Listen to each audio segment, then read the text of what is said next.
Bienvenidos a esta clase del Diplomado en Línea de la Asociación Mexicana para la Salud Sexual. Han pedido comparta con ustedes un poco la base teórica que organiza nuestro trabajo desde hace bastantes años en la Asociación Mexicana para la Salud Sexual. Es una teoría, un modelo que se ha venido desarrollando en función de varias cosas y que voy a tratar de compartir con ustedes de alguna manera sintética, de alguna manera práctica, tratando de resaltar la relevancia, la utilidad de un modelo, de un planteamiento teórico, para el cual usualmente tenemos poca disposición. Las teorías nos resultan cansadas, nos resultan a veces ilegibles o ininteligibles, y lo que voy a pretender hacer aquí, a pesar de sí tocar con algunos de los aspectos complejos, epistemológicos, de grandes preguntas que están detrás del planteamiento realizado en este modelo de los órganos sexuales, en esta teoría de la sexualidad humana que planteamos como la teoría sistémica de la sexualidad humana, y pues voy a compartir con ustedes este planteamiento. La teoría, es decir, el modelo, debo compartir con ustedes, surgió hace ya varios años, fundamentalmente como resultado de mi acercamiento, igual que ustedes, inicialmente a un curso, a un diplomado, a un seminario, se llamaba de educación sexual, en la Asociación Mexicana de Educación Sexual, con el grupo de personas que todavía algunas de ellas siguen muy activas, Esther Corona entre ellas. Y después de algún tiempo de estar aproximándome a los contenidos, aproximándome a las preguntas que espero ustedes también vayan realizando, me percaté que sería conveniente contar con una explicación integradora, más completa que las que existían en ese momento y que vamos a revisar muy sucintamente más adelante. Los planteamientos de las personas que se habían planteado la pregunta, bueno, ¿qué es esto de lo sexual? ¿A qué nos estamos refiriendo? Y este planteamiento nos ha llevado a realizarnos una serie de preguntas. Quiero iniciar el recorrido con algunas de las preguntas que me he venido haciendo a lo largo de los años en cuanto de dónde surge, cómo es que surge nuestra sexualidad. Hoy en día de repente está un poco alejada la idea de lo sexual de la idea reproductiva. Yo me recuerdo hace muchos años, cuando estábamos estudiando medicina o estudiando profesiones similares de la salud, cada vez que se hablaba de sexualidad se hablaba de parto, reproducción, de embarazo, parto, si acaso lactancia, y eso era cuando se hablaba de sexualidad. La sexualidad estaba medio equiparada a la reproducción. Y ciertamente la reproducción me parece que es uno de los aspectos centrales de la vida sexual, aunque en realidad la reproducción no es exclusivamente sexual, como vamos a ver inmediatamente. Hay muchos animales que se reproducen sin sexo, es decir, sin la característica sexual. Pero otra cosa que me ha llamado mucho la atención de la reproductividad, la reproducción es, bueno, pues somos de una determinada manera, que hay una pareja blanca tradicional que no tiene pues mucha diversidad mostrada, pero el hecho concreto es que nos ponemos nos involucramos en un proceso que resulta en la producción de personas similares a nosotros, que tratamos de darles todo lo nuestro. Y ocurre que hay muchas cosas en la existencia que se parecen mucho a esa acción, es decir, la acción de dejarle al otro las cosas que nos son propias, en la creencia que de esa manera le vamos a ayudar a vivir, le vamos a generar una mejor existencia. Esta generación de ideas es una suerte de réplica una suerte de repetición quienes somos. Y quizá la réplica educativa, es decir, la labor educativa, es donde más claramente observamos esta dimensión del ser humano, la capacidad de reproducirse, que como precisamente no siempre es en términos de reproducción biológica, me permití nombrarla con una palabra que en ese momento era un neologismo en español, con el término reproductividad, refiriéndose más bien a la potencialidad reproductiva. Pero eso no es todo. En realidad, la reproductividad es una de las dimensiones que me parece es claramente sexual, y vamos a acompañar esta presentación de estas litografías que las produjo el maestro Chávez. El maestro Chávez es un connotado, era director de una importante instancia artística en el país, y cuando realizamos la antología de la sexualidad humana, una obra de hace ya algunos años, organizada precisamente con este modelo teórico, después de tener algunas reuniones con él y conversar respecto a cada uno de estos componentes de la sexualidad, nos regaló estas litografías, y esta es la que está en el caso de la reproductividad. Pero la reproductividad, es decir, la capacidad de repetirnos o de duplicarnos, pero no exactamente, pero pues sí producir individuos similares a nosotros, no es en todos los seres vivos igual que nosotros, especialmente la característica de la reproducción en un momento de las especies cambia de ser una reproducción en donde simplemente lo que sucede es que el individuo, ahí está fotografiada una amiba, estas que nos dan tanta lata en el tubo digestivo. Las amibas lo que hacen es dividirse, y luego dividirse a veces en muchos quistes que se hacen adentro y ¡pam!, se rompen, y de esa manera se multiplican. En el caso de ellas bastante más exactamente, la réplica es mucho más idéntica a la persona, pero un número de especies, un número de seres vivos adoptaron un sistema distinto de reproducción que le llamamos reproducción sexual. Y la reproducción sexual, yo creo que finalmente da la respuesta más precisa a la pregunta, bueno, pero ¿por qué tenemos el enredo de tener sexos? ¿No sería más fácil si todos fuéramos iguales y simplemente nos reprodujéramos como amibas, así que nos salieran extensiones duplicadas? Bueno, pues la respuesta parece ser que no es así. La duplicación de idénticos, como hacen las especies no sexadas, con reproducción no sexual, no tienen una cosa que está aquí representada en la imagen y que no me voy a meter en el detalle en esta ocasión, pero que es la denominada meiosis, que es una forma de reproducción celular en donde el material genético de los cromosomas, el material de la información que se transmite a las nuevas generaciones, no solamente se transmite a las células producto de las divisiones celulares, que las divisiones celulares están ahí representadas, sino que a través de dos fases en la meiosis, lo que hace es que la información genética que proviene de uno de los progenitores y la información genética que proviene del otro progenitor es mezclada, y las células que se producen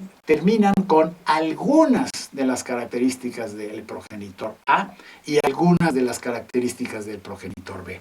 Esto lo que hace es que eleva digamos, el intercambio de información genética, que resulta ser absolutamente importante para los procesos de adaptación, los procesos de ir resolviendo los problemas de la subsistencia, los problemas del medio ambiente. Y esto es la base de que la reproducción sea sexuada. Y en el caso de los seres humanos, pues tenemos básicamente dos sexos, básicamente, porque ahora la biología y la expresión de esta dimensión humana nos ha permitido tener claridad de que son bastante más las posibilidades de expresión, pero en los extremos, es decir, en los polos de esta diferenciación, tenemos dos sexos. Ahora bien, estos dos sexos distan mucho de ser masculino, femenino, y entonces todo el mundo son hombres y mujeres. Hay en el camino de producir el hombre o la mujer una cantidad de interacciones culturales, de suposiciones, de normativas, de expectativas, de limitaciones que van conformando los ideales, los estereotipos y, desde luego, las relaciones entre ellos. Están representadas algunas de las visualizaciones de la masculinidad y la feminidad, y algunos estadios en el medio, en donde no se adhiere a ninguno de estos dos extremos, el extremo masculino tradicional o el extremo masculino en cualquier sentido, y el extremo femenino tradicional o femenino un poco más moderno, pero que está representado ahí en esta representación que se llaman ahora queer. Esta dimensión es la dimensión que llamamos género. Por razones que va a quedar claras un poco más adelante, a mí me parece que es preferible hablar de género y no sexogénero, como muchos colegas le llaman sistema sexogénico, porque pues hay una dimensión biológica clara que estábamos señalando con todo este asunto de la reproducción biológica, y pues desde luego todo este bagaje cultural que llamamos, al que llamamos género, o al que llamamos estructuras de relaciones genéricas. Pero eso no es todo lo sexual. Desde luego, estas dos dimensiones anteriormente guardan una estrecha relación con lo sexual, pero hay otras dimensiones, y probablemente una de las más abordadas en los últimos siglos es la dimensión del amor, la dimensión del enamoramiento, la dimensión de la pasión humana. Durante muchos siglos, sobre todo los últimos siglos, la pasión humana ha sido una especie de garantía de bien, literalmente de garantía de hacer las cosas bien, cuando se hacen con amor o cuando se hacen con, digamos, esta plenitud de emoción y de intencionalidad. En estos últimos años, en estas últimas decenas de años, en las últimas décadas, también lo que nos ha quedado claro es que esta expresión del amor, de la emoción que vincula, pues sí es muy emocional y sí es muy bonita en términos románticos, pero de alguna manera no necesariamente está allí en el vacío de las cosas psicológicas, sociales, sino que tiene raíces biológicas también muy notables. Existen, por ejemplo, evidencias de que el bloquear determinadas reacciones bioquímicas, determinados receptores en el cerebro en algunas especies, produce cambios en el patrón de vinculación. Por ejemplo, hay algunos animalitos que son sexualmente exclusivos, que si se les bloquea algún receptor de dopamina, pues entonces pierden esta exclusividad sexual y se vuelven más promiscuos o más interactivos con más parejas. Y desde luego la neurociencia, que ha mostrado últimamente una clara conexión de varias zonas del cerebro con la experiencia de la emoción romántica. El hecho de tener enfrente a la persona amada, a la persona con la cual tenemos vínculos intensos, no es una experiencia en el vacío, va acompañado de actividad cerebral específica, que por cierto no es exactamente la misma cuando sucede, por ejemplo, con el amor maternal, como está representado en la diapositiva, o con el amor romántico, más propio de la atracción entre las personas. A esta dimensión le llamamos vínculo afectivo. Y le llamamos vínculo afectivo porque el amor, si bien es quizá el más popular en nuestros años de estas formas de vinculación, en realidad no todo el mundo quiere decir lo mismo cuando habla de amor. hay una variedad enorme de afectos, es decir, de emociones que forman vínculo en las personas, y por eso le llamamos a esta tercer área, el área de la vinculación afectiva. Y desde luego, el área del placer. Está representado un orgasmo en una mujer ahí con mucha claridad, y esta experiencia del orgasmo es al mismo tiempo intensa, mágica, misteriosa, y probablemente pertenece a la dimensión de la sexualidad, al componente de la sexualidad que más trabajo nos cuesta en nuestra cultura abordar directamente, hablar directamente de él, de esta dimensión, la dimensión de que se experimenta placer intenso con algunas expresiones corporales y sobre todo con las expresiones que nos van vinculando con otro. Una de las mejores representaciones de la explicación de la atracción erótica la tenemos en un mito griego, el mito de Eros y Psique. Sin abundar demasiado en la historia, Psique, una mujer muy bella, es celada por Afrodita, la diosa de la pasión, y le pretende mandar como castigo enamorarse de Eros, en esta versión de la mitología griega que estamos usando. Eros es hijo de Afrodita, y entonces Eros es este angelito que en la representación romana es un pequeñito, un niñito, Cupido se llama en la representación romana, y entonces decide llevarla a enamorar, es decir, decide castigarla enamorándola. ¿Y por qué es un castigo? Bueno, pues porque el enamorarse de un dios pues conlleva tremendos problemas para la persona, porque pues va a estar completa y absolutamente ajena a la posibilidad de ver satisfecho su amor. Entonces, pues esa circunstancia es la que está en esta historia. Déjenme les comento el resto de la historia. Lo que sucede es que llega Eros y va a disparar su flecha. Ya ven que el Cupido y Eros tiene las flechas como manera de generar la pasión amorosa en la otra persona. Y a la hora de ver a la belleza de Psique, de repente tiene un error, se lastima él mismo con la flecha, de manera que quedan los dos enamorados, no nada más Psique, sino también Eros se va enamorando de ella. Pues entonces esto es desde luego una situación muy compleja, porque genera un enredo tal que pues ya los dos están sufriendo. Eros entonces convence a Afrodita de llevársela, mejor se la llevan al Olimpo, y dice Afrodita, bueno, está bien, te la vas a llevar, pero no vas a poder, ella no va a poder conocerte, ella no va a poder verte.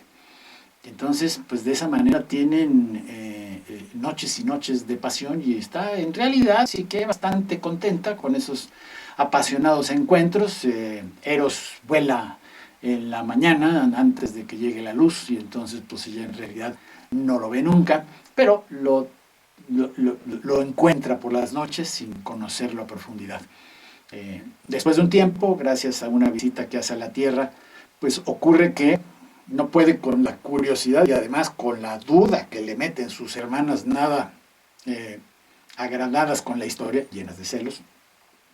Y entonces lo que hace es intentar visualizarlo, y entonces llega con su lamparita de aceite, y esta lamparita, pues a la hora que ver, y que ve que no es ningún monstruo, ningún dragón, sino realmente una bellísima persona, pues trae por consecuencia que ella se tropiece, el tropezón echa un poquito de aceite sobre Eros, Eros se despierta, y pues ¿cuál creen ustedes que es el resultado de esta historia? Pues que efectivamente la magia del encuentro y de la pasión es terminada, porque en ese momento se decide que no hay posibilidades de que continúen en esta pasión, y Eros abandona. Así que esta historia es intensa. De alguna manera, después de tantos siglos, es interesante que siempre hay la posibilidad de relacionarnos de alguna manera con ella.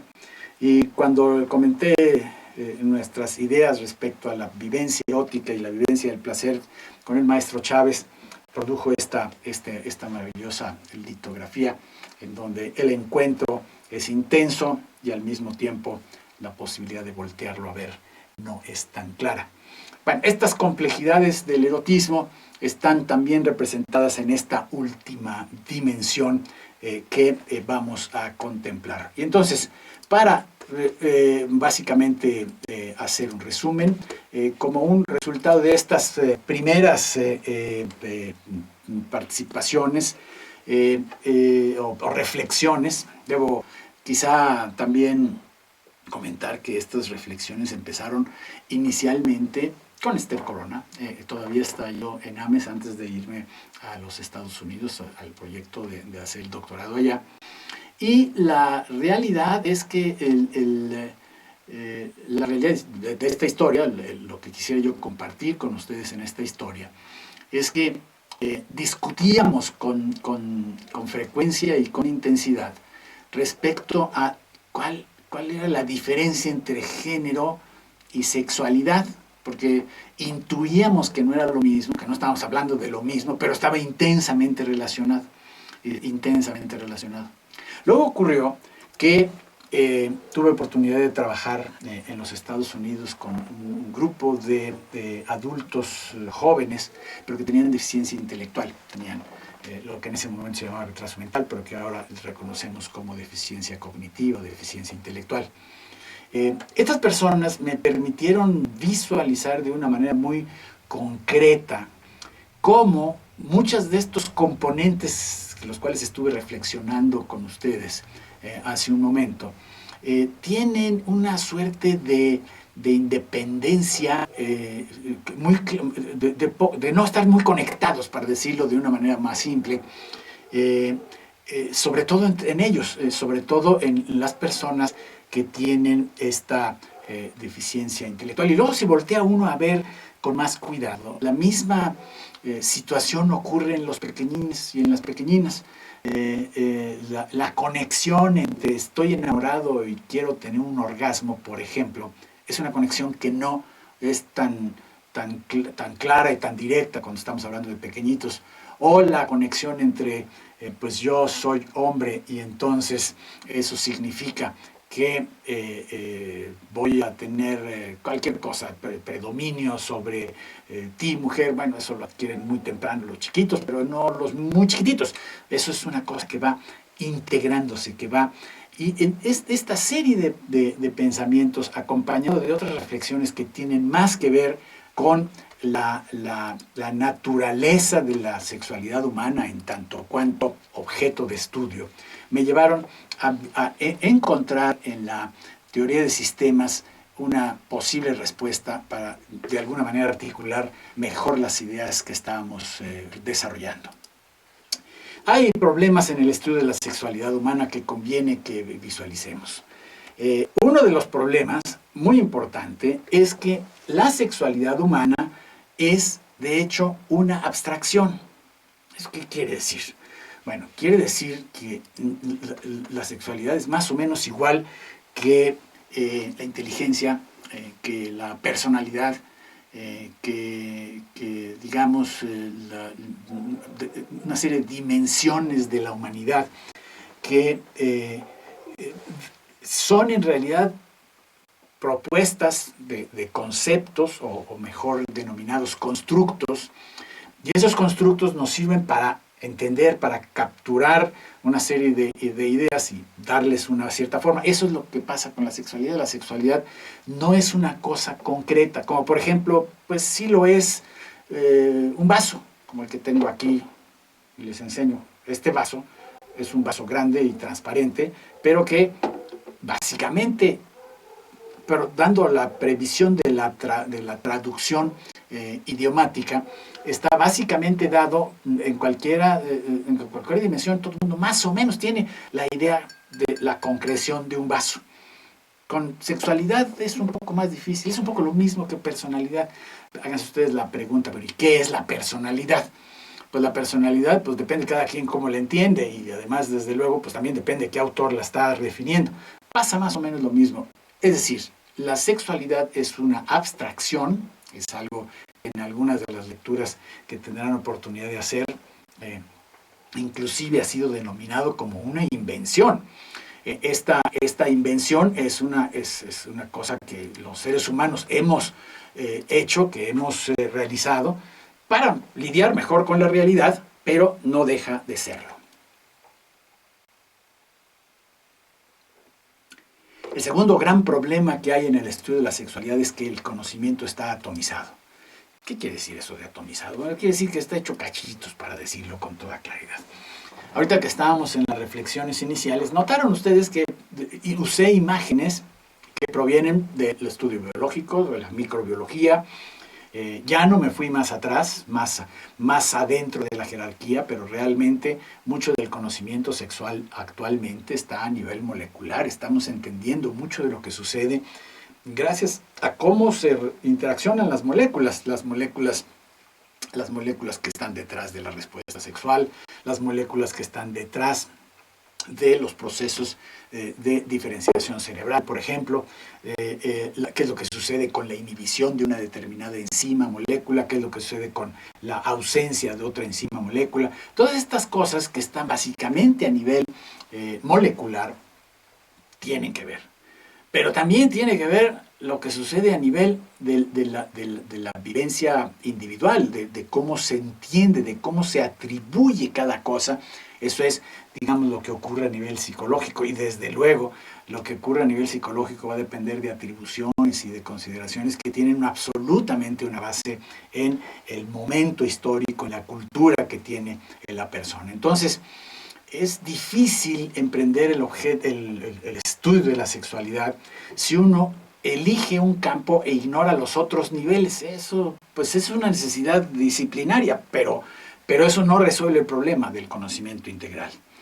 Por eso, pues tenemos varios estudios, varios sistemas de conocimiento sexual, varios modelos de conocimiento sexual, y muchos de estos están fundamentados en alguno de los niveles. Por ejemplo, el modelo psicodinámico o psicoanalítico es un modelo muy interesante, muy explicativo, que yo creo que todo el mundo tiene que conocer y tiene que familiarizarse. Me parece que explica o ofrece explicaciones que son del todo relevantes y que de alguna manera podríamos decir es indispensable, pero está limitado a una dimensión específica, que es la dimensión bueno, se deriva el conocimiento de la interacción con el analizado, con el analizando.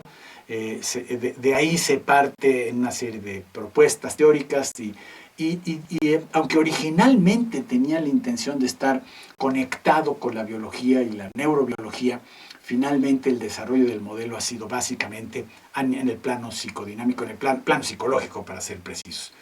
Hay otra escuela que es la escuela empírico-positivista. Las personas que trabajan en el empirismo positivista, y comentario brevísimo, empirismo no quiere decir que lo hace nada más por la pura experiencia. Empírico se deriva de una escuela de pensamiento griego que decía: lo que no puedo corroborar con las sensaciones, con mis percepciones, con los sentidos, no es conocible, no lo puedo yo afirmar o negar. Y entonces, pues una gran cantidad de estudios hoy en día están hechos con esta visión. Y lo de positivista quiere decir que se intentan encontrar las relaciones positivas, es decir, que en el sentido de más, qué cosa incrementa qué cosa si baja el otro, o a la inversa, en el sentido de las relaciones inversas. Y pues el gran cúmulo de investigación que realizamos hoy en día, inclusive a un servidor se ha sido parte de este desarrollo, del tratar de desarrollar enfoques empíricos que nos permitan tener claridad de algunas dimensiones de la realidad. Este enfoque, bueno, pues es dependiente del nivel que se mida. El enfoque empírico positivista tiene por fuerza que elegir un nivel de medición para poder elaborar las comparaciones que se refieren, que se anotan. Y esta comparación, pues entonces nos da origen a la búsqueda de relaciones positivas. Y una gran cantidad, les digo, de literatura hoy en día está en base a este modelo. Y el modelo empírico, el modelo sistémico humanista, que es donde nos inscribimos con el modelo de los salones sexuales, tiene algunas otras variaciones, no vamos a abarcar todas las variaciones al respecto, pero que vamos a desarrollar con un poco más de precisión. Les comentaba yo al inicio que la teoría del sistema general me pareció, justamente cuando realizaba yo mis estudios en Nueva York, como un marco teórico sumamente relevante para poder entender la sexualidad. La sexualidad está presente en todos los niveles de la jerarquía y déjenme detenerme un momento para explicar esto de jerarquía. La jerarquía, en teoría de sistemas, se refiere a los distintos niveles que ya estuve yo abordando en las explicaciones iniciales. Un nivel muy básico es el nivel de las moléculas, el nivel de lo que sucede con las moléculas y hasta submolecular. Pero la misma cosa, si nos abrimos un poquitito en la observación, la podemos ver a nivel celular. La misma cosa la podemos ver a nivel de cómo están organizadas las células en un aparato. La misma cosa la podemos ver en el individuo entero. La misma cosa la podemos ver en el individuo interactuando con otro individuo. Y luego el individuo en su sistema, y el individuo en su familia, y el individuo en su comunidad, y el individuo en su comunidad más grande, y hasta que podemos realmente llegar a un análisis que incluye básicamente la presencia de la enorme cantidad de posibilidades de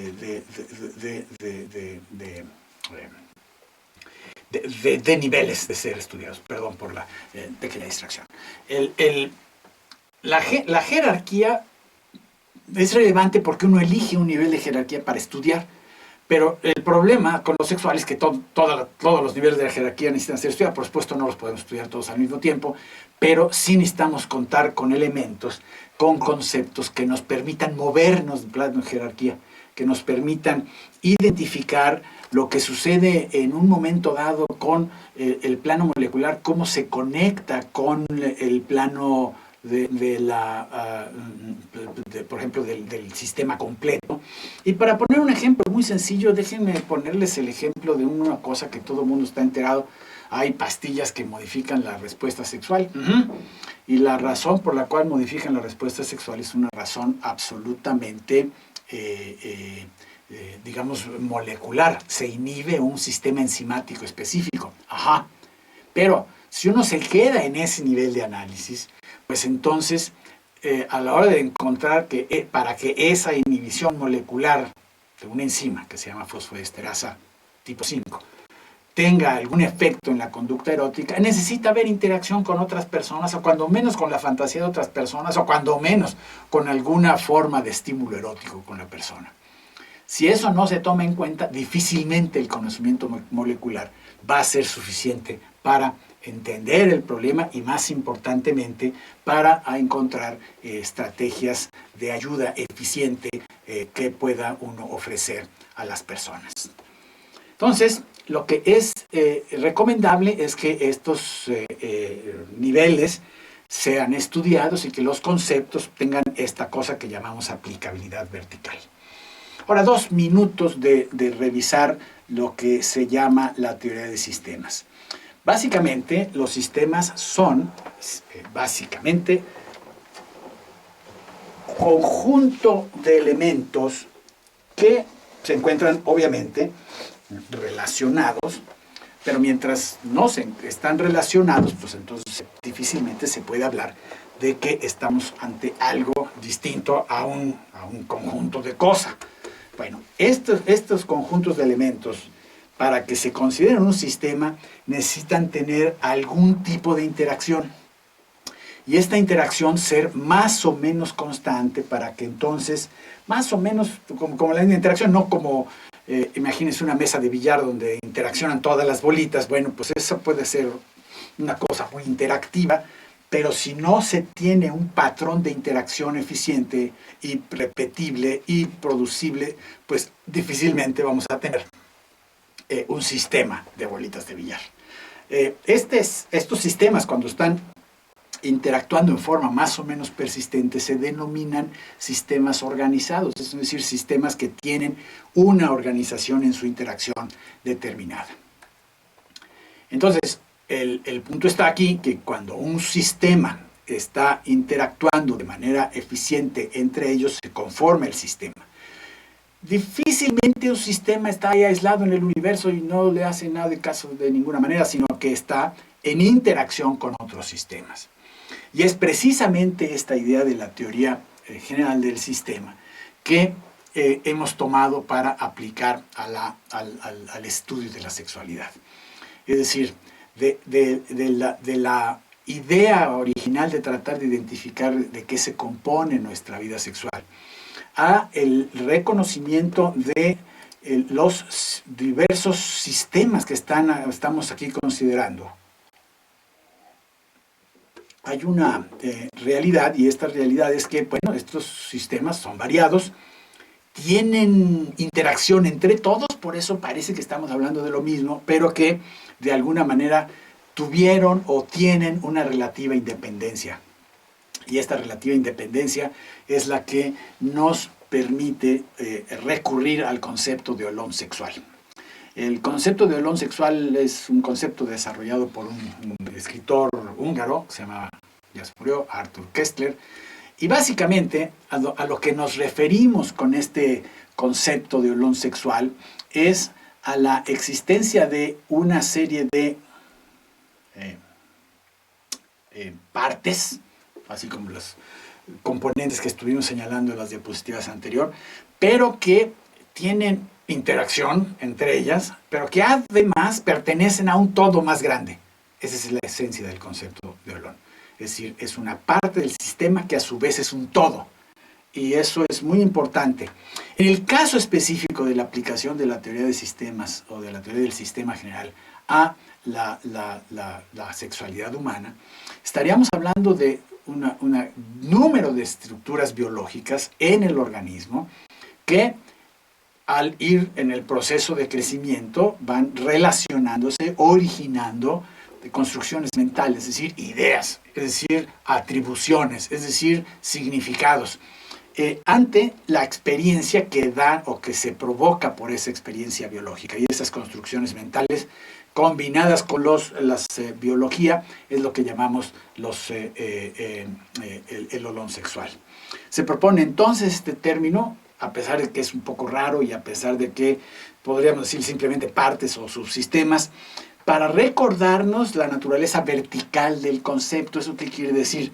Integra desde lo que pasa con las moléculas hasta el significado y desde luego el desarrollo personal e histórico de tal estructura. Entonces, de ahí se deriva una definición sistémica en este marco teórico en donde la sexualidad sería el resultado de la integración de 4 potencialidades humanas, y ahora voy a referirme a las potencialidades humanas con un poco más de extensión, que dan origen a 4 olones sexuales: la reproductividad, género, la vinculación afectiva interpersonal y el erotismo, que habíamos ya reflexionado sobre ellos anteriormente en esta introducción que hicimos de esta presentación. ¿Por qué potencialidades? Porque no necesariamente ocurre que tienen que ser actualidades, es decir, cosas realizadas, para que ejerzan su capacidad de estructuración de ideas. Ejemplo, la reproductividad empieza a organizarse en la cabeza de la personita, del niño y de la niña, justo cuando empieza a jugar, a cuidar a las mascotas, a cuidar a los pequeños, a imaginarse jugar a la casita, que es papá y mamá. En ese momento es que se va a generar, a pesar de tener la estructura biológica aún en potencialidad, todavía no se puede reproducir, el pequeño de 4 o 5 años, pero lo que sí puede es generar ideas al respecto. Lo mismo con la experiencia orgásmica, por ejemplo. No todos los pequeños tienen, más bien la minoría de los pequeños tienen un orgasmo cuando son pequeñitos. Eso, la mayoría empieza a ocurrir un poquitito más tarde, pero a las ideas alrededor de la experiencia erótica empiezan bien temprano, no tan temprano como el ejemplo anterior, pero a los 7, 8 años los pequeños empiezan a tener alguna idea de esto que los adultos llaman erotismo, y esto pues se queda más conformado y estructurado desde luego después que llega la pubertad y la adolescencia, y lo mismo con la vinculación interpersonal. La vinculación que ocurre en los pequeñitos cuando están en el preescolar, pues es una vinculación pequeñita, pero presente. No es la misma de los novios enamorados, ni de los novios que se desgarran la existencia cuando termina la relación, ni de las personas que tienen compromisos de vida y de construcción de un proyecto de vida en común. Pero son efectivamente formas. En términos más formales, ¿cómo definimos cada uno de estos olones sexuales? La reproductividad la definimos como la posibilidad humana de producir individuos que en gran medida sean similares, que no iguales a los que los produjeron, como las construcciones mentales que se producen acerca de esta posibilidad. El género, ¿cómo lo conceptualizamos? Como la serie de construcciones mentales respecto a la pertenencia o no del individuo a las categorías masculina y femenina, así como la multitud de categorías en medio o de tipologías en medio. Una de las grandes discusiones sobre el género hoy en día es cuántos hay, y pues parece ser que nunca vamos a acabar de definir cuántas categorías tenemos, pero es en esta gama en la que se presenta. Y asimismo las características del individuo, tanto físicas, las más obvias son los caracteres sexuales secundarios, pero hay muchas otras dentro del cerebro, hay diferencias, muchas áreas del cuerpo están diferenciadas sexualmente, y estas características tampoco son bipolares, así decir, binarias en el sentido estricto de que todo el mundo está de un lado o del otro. Hay algunos que están bastante en medio de la gama, pero de que la gama existe es un hecho, y en algún punto está cada individuo, y eso es lo que conforma el género. La vinculación afectiva interpersonal la definimos como la capacidad humana de desarrollar afectos intensos. A eso se llama resonancia afectiva, no es un término original nuestro, es un término psicológico más o menos conocido. Y la resonancia afectiva, es decir, los afectos intensos se tienen ante la presencia o ausencia, la disponibilidad o indisponibilidad de otro ser humano en específico, así como las construcciones mentales, individuales y sociales que de ellos se derivan. Es decir, no nada más la historia de que se sienten las cosas, sino mucho depende de la cosa cultural. En ese sentido vale la pena hacer mención. Uno de los grandes cambios que ha ocurrido a lo largo de las centurias es el lugar del amor romántico en la vida de los humanos. Siempre ha existido, siempre ha tenido vínculos románticos y eróticos, pero el mismo nombre de vínculo romántico tiene un claro origen en la historia, y no nos podemos explicar lo que sucede con eso, sino pues visualizamos la historia y la manera como se han ido construyendo estas ideas. Y por último, el erotismo. El erotismo lo definimos como los procesos en torno al apetito sexual, al apetito por la excitación sexual, las ganas de excitarse, las ganas de tener una vivencia de respuesta sexual, la excitación misma, el orgasmo y sus resultantes en la calidad placentera de estas vivencias, así como en todos los casos, las construcciones mentales que van a dar pie a estas consideraciones. Entonces, el modelo de los 4 olones sexuales lo hemos representado como esta serie de circulitos o de olones o de sistemas, todos conectados el uno con el otro, y pues son estos 4 que estamos repitiendo varias ocasiones. Ahora bien, ¿cómo se construye? Y esto ya lo dijimos a toda velocidad, pero vamos a visualizarlo de una manera más evidente. Miren ustedes, la potencialidad biológica, que es digamos de donde se originan todas estas estructuras, da por consecuencia la facilitación de experiencias. La facilitación de experiencias como por ejemplo la experiencia de experimentar placer con el roce en las zonas genitales. Esta es una experiencia facilitada por la potencialidad biológica erótica. La experiencia de sentir las emociones intensas con la cercanía de la cuidadora o del cuidador, sobre todo la cuidadora mamá, cuando se está pequeñito y hay una respuesta emocional intensa ante la lejanía, ante la no disponibilidad, por ejemplo, de mamá. La posibilidad de expresar sintónicamente con las demandas sociales. Nuestra masculinidad y feminidad está dada en gran medida por experiencias internas, en fin, y desde luego en alguna medida la potencialidad de la reproducción. Estas cosas lo que generan es interacción con otros, es decir, la interacción con otros va a dar por resultado algunas respuestas que los otros nos digan, y por otro lado una vivencia interna de estas experiencias. Y bueno, estas experiencias internas dan por resultado tanto la interacción con otros como las experiencias vividas internamente, la formación de significados, es decir, la experiencia significa cosas. Y entonces si yo de repente me toco los genitales y siento muy bonito y nadie hace ningún escándalo ni me dice que es una cochinada, nada de eso, entonces empiezo a generar atribuciones de la experiencia que no necesariamente son negativas. Si por el contrario lo que estoy experimentando es castigo cada vez que eso sucede, pues entonces hay un significado negativo que se adhiere a la experiencia. Y entonces, además de esos significados están los significados integradores. Los significados integradores son aquellos significados que conforman la integración, digamos, de todos los... vamos, una cosa es que la experiencia, por ejemplo, del placer se genera, y otra, digamos, adicional, es que esa experiencia del placer empieza a significar cosas en otros sentidos, en otros salones, por ejemplo. Entonces, la experiencia de yo tengo placer se convierte en una experiencia agradable, se convierte en una experiencia que vamos a tener la posibilidad de integrar. Pero no nada más eso, sino que la experiencia se convierte en algo que se relaciona con mi ser hombre o mi ser mujer o ser lo que sea respecto a mi género, y esa experiencia me da la integración. Entonces, de ahí se derivan cosas como, por ejemplo, la consolidación de la identidad a través de la vivencia erótica.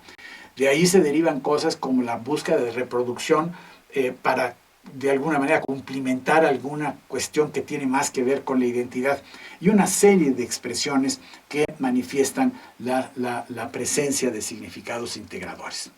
Ahora bien, habíamos hablado de la aplicabilidad vertical de estos conceptos. Y miren ustedes, esta es una lista que está en los textos que están ustedes por leer. La retomamos brevemente. Está olón por olón y nivel por nivel, más o menos identificados. Hay de hecho más niveles, esto se puede dividir todavía mucho más, pero para darnos una idea de qué es lo que estamos implicando con la aplicabilidad vertical.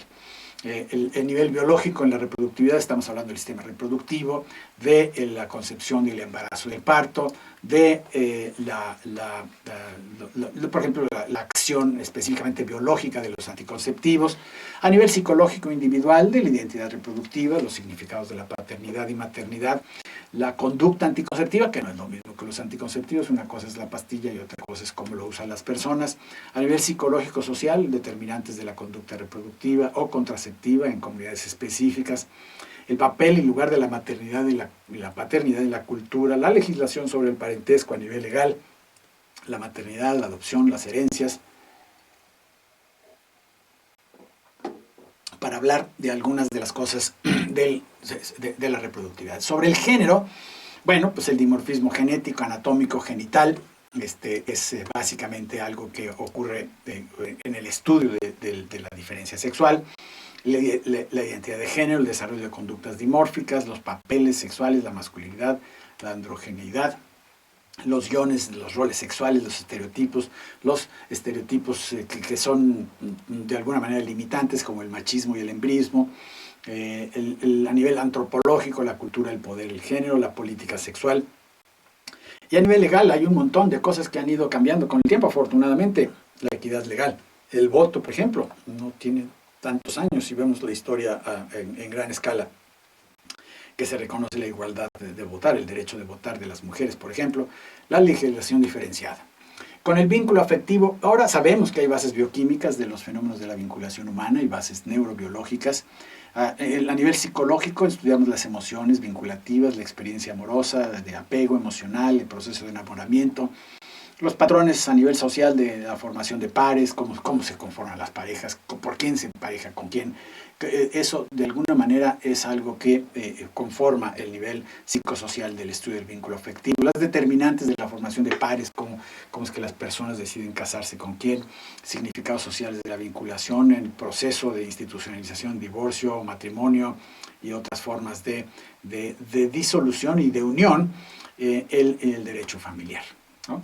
Y el erotismo, bueno, pues el erotismo también tiene una base bioquímica en el cortejo, la neurobioquímica de la fisiología erótica, los procesos fisiológicos de la respuesta sexual, que van a estudiar todos estos niveles en algún detalle.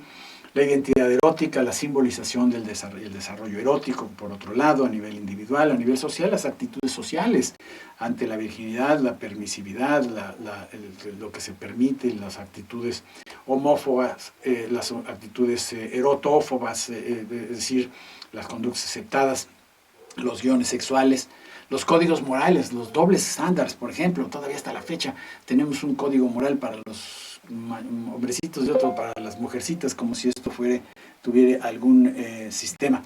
Y entonces los patrones culturales de la conducta y los ritos de pasaje. Y legalmente, desde luego, la conducta sexual está bastante legislada.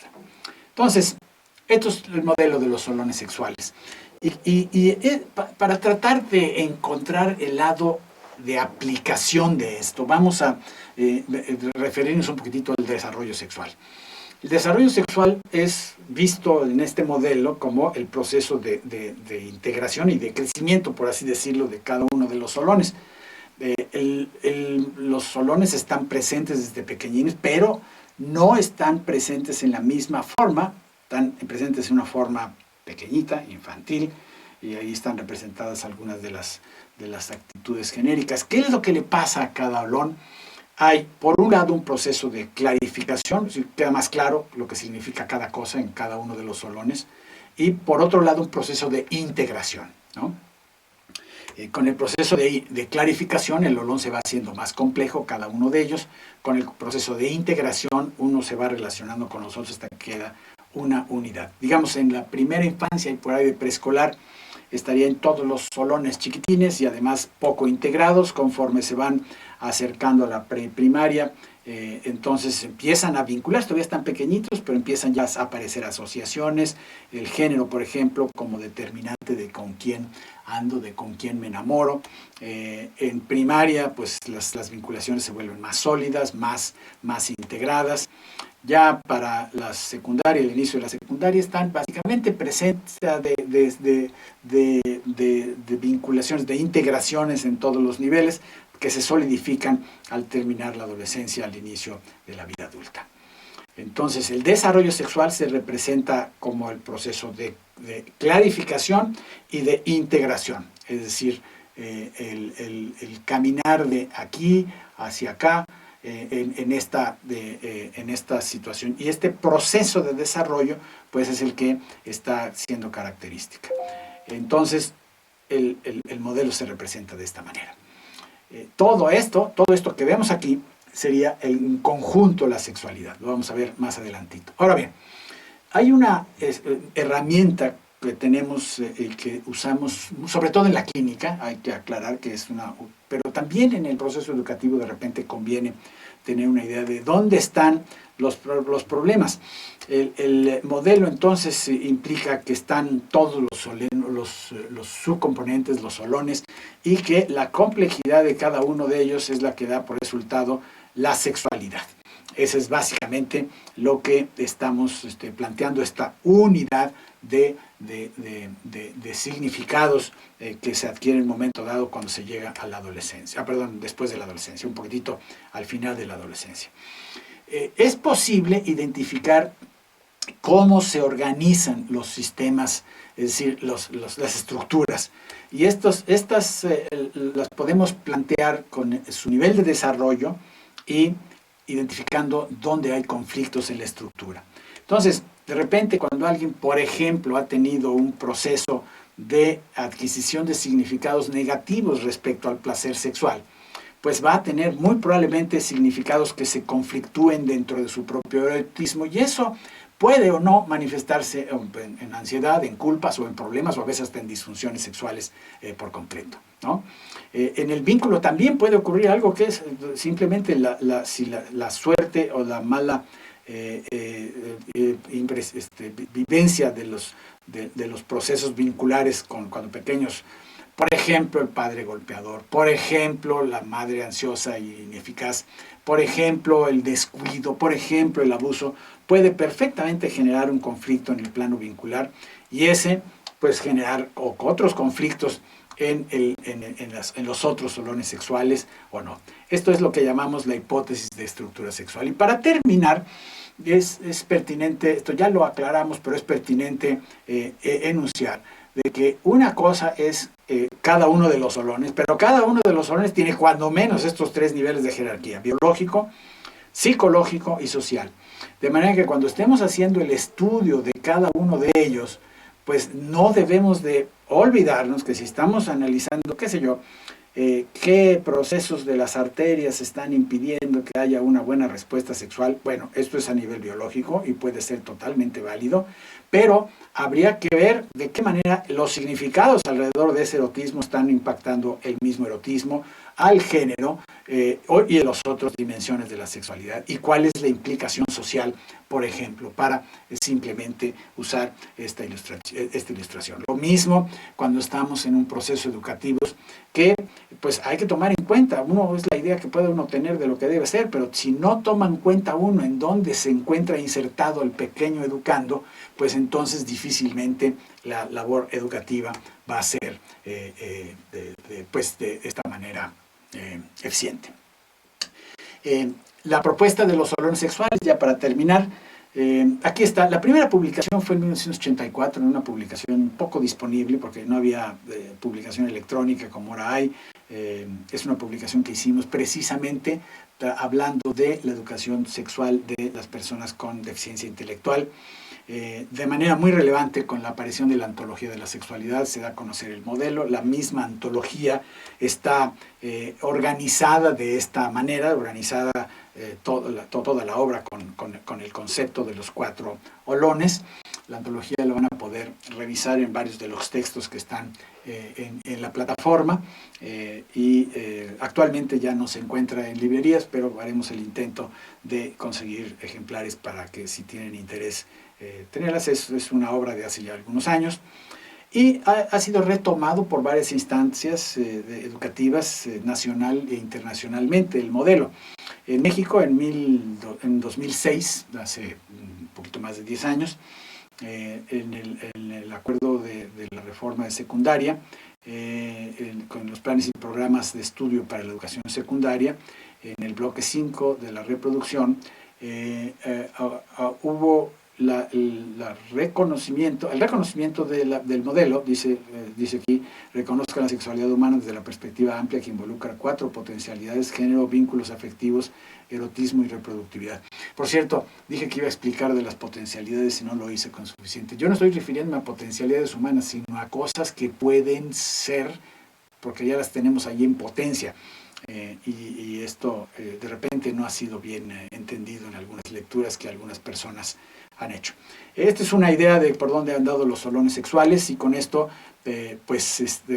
aclarar que el modelo permite identificar de manera muy clara dónde están las oportunidades de educación. Y déjenme aquí retomar esta imagen donde están representados, dónde están las posibilidades de acción. Desde luego está en la interacción con otros, que es lo que uno hace con la interacción, y en el replanteamiento de lo que se hace con las experiencias internas, y estas 2 oportunidades educativas las tenemos claramente.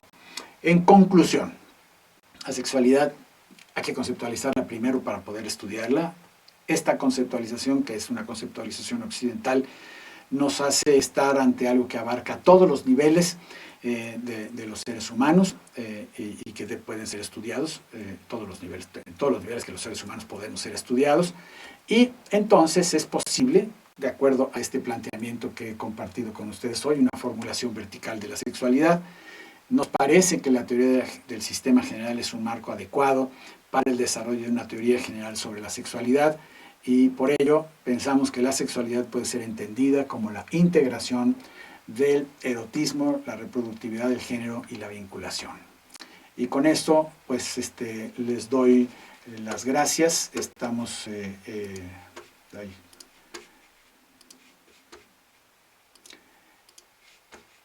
Terminando y manejando ahí el formato. Les doy las gracias por su atención. Espero que el panorama haya sido suficiente. Sí recomiendo la lectura de los materiales que les van a repartir, los que están pues también disponibles en la página de AMSAC, de manera que estos conceptos puedan ser integrados de una manera más eficiente. Yo les agradezco mucho su atención.